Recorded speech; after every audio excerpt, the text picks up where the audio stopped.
Hello everyone, I'm Rick and thanks for joining me. Today we'll be looking at an entry-level amplifier by Eytse. The Eytse P60, coming in at around $140 and on sale for under $100 currently. I'd like to thank Eytse for sending over a review sample. They did send it at no charge, so you will see the paid promo banner above. This is, I think, the fourth Eytse product that I reviewed, and I like where they're going. I love their HA05 dongle DAC. But this P60 is a power amplifier, and as a lot of the current value amps, it uses the Texas Instrument TPA3255. And to get this out of the way, we'll start off with the outrageous power claims of 300 watts times 2. You can and should completely disregard this and any other company's claim that you can get those numbers out of this chip amp.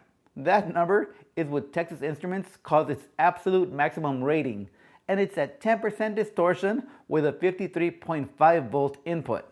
Realistically, as our friend Dick Rickulus over at Willison Auto Labs has shown us time and time again, with the included 32 volt power supply, the TPA3255 will give us approximately 70 watts per channel at 4 ohms and 50 watts per channel at 8 ohms. Now bringing your own 48 volt power supply will give you a little bump up to 150 watts per channel at 4 ohms and 100 watts per channel at 8 ohms. Still plenty of power for up to medium-sized rooms. You can push it a little more for larger rooms, but you'll soon hit that wall of distortion. It will, however, blow away anything with a TPA3116, no questions. Let's take a closer look. The build quality on this P60 is awesome, super solid, has some nice thick aluminum. It really does feel great with some nice weight to it. On the front here, from the left, we have a power toggle, and down is off. In the middle is our RCA in, and you will see we get a red LED. And in the up position, we have a blue LED for Bluetooth. It is blinking because it's searching. I have not paired it. I'll power off. Then we have 3 control knobs. The first being our bass control, and we get plus or minus 14 decibels here, and you do have some little steps there.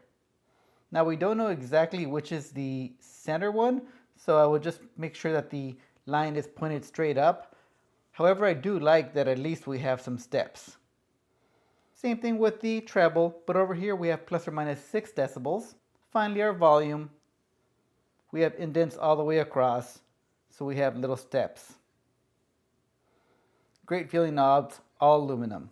Now let's switch over to the rear.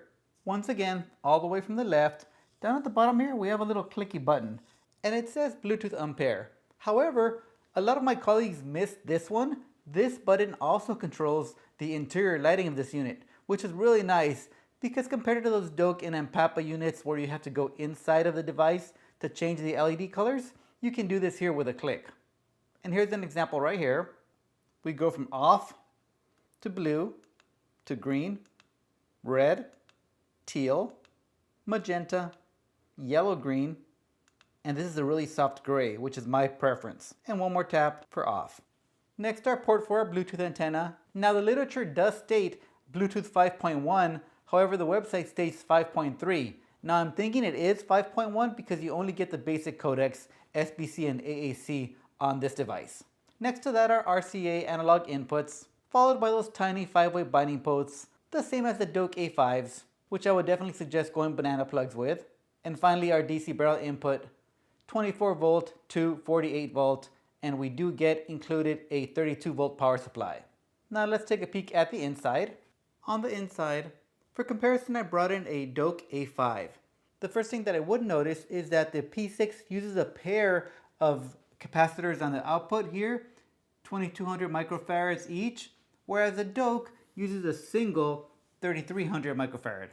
They both have replaceable op amps, and this first set here is most likely for the tone controls, and this second set is probably for the output. But generally speaking, it looks great. Everything looks just fine. It does take a little bit more to open up the P60. The A5 just has that glass plate that sits on top. However, I personally appreciate the more enclosed setup on the P60. Let me close this back up. Now for assembly and disassembly, you will need a 2mm Allen key, and that's for 2 screws at the bottom and the 2 screws at the very far end here, as well as a 10mm thin wall deep socket. If you work on German cars, you'll probably have this one, but if not, you'll have to order that one. and that'll help you get the screws off of the underside of the knobs. But again, the main reason I love this design is, unlike the A5, that glass is not going anywhere.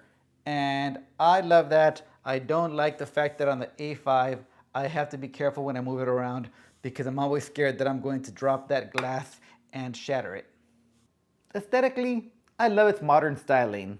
I love the smoked glass top, the grooves on the sides, the sharp edges. All around, it feels and looks great. But is the Eytse P60 more of the same? Just another 3255 amp? Well, yes and no. Before I dig into comparisons, I'd like to say that the P60 sounds great. It is a very solid choice at its price, and even better with upgraded op amps.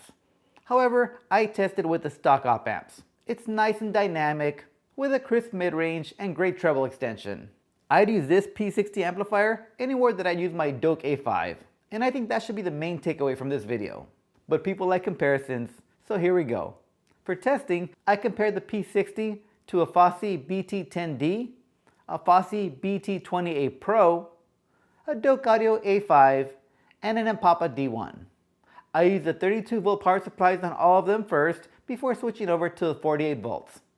Now the BT10D is the only one without PFFB or post filter feedback, and it does lack the crisp transients of the others and just doesn't sound as good. I still use my BT10D today, but I use it to power a set of speakers in my bathroom on my whole home audio system.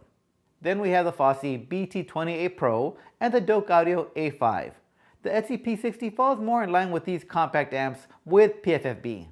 Starting with the Doak A5, the sound is virtually identical, and the A5 has been my favorite amp at this price point.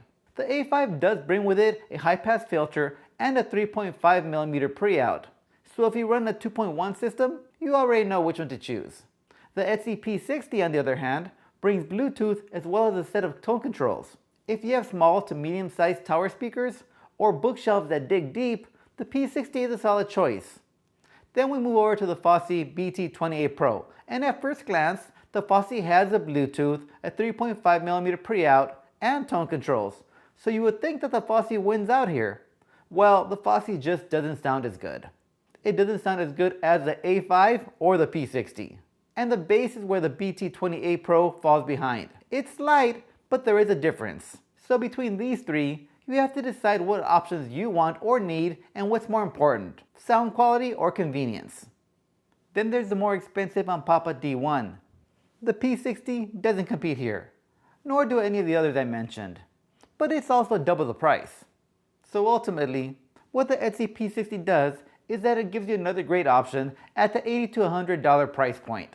Aesthetically, it is my top choice. I think it looks super slick, not counting that Impapa D1 of course. Now Latchland over at Passion for Sound reviewed this amp a few months ago, and he makes an interesting point. He and I are WeChat friends, and we've chatted about other value amps. Well, in his video, he states that the problem amps in this category share is that for just another $100, you can get a much more engaging amp. And while that technically is a true statement, I don't see it as a problem myself. More times than not, double the price is going to give you a better performing product. And sometimes we don't have double the budget.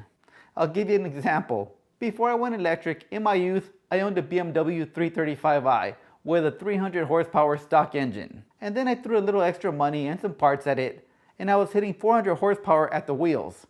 At that time I thought, why would anybody buy a 328 or a 330 when for just $4,000 or $5,000 more, you can get a much more fun to drive car in the 335?